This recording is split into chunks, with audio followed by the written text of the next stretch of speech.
আন্দোলনের প্রত্যেকটা কর্মসূচিতে আমার এই সমাধান থাকবে।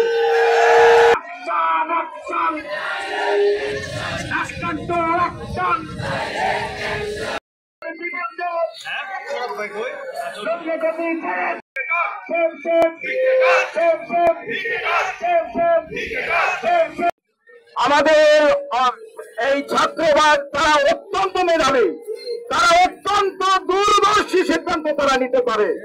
আমরা তাদের শত শত মাসের পরে আবারও ছাত্রদেরকে নিয়ে এরকম খেলা কেন?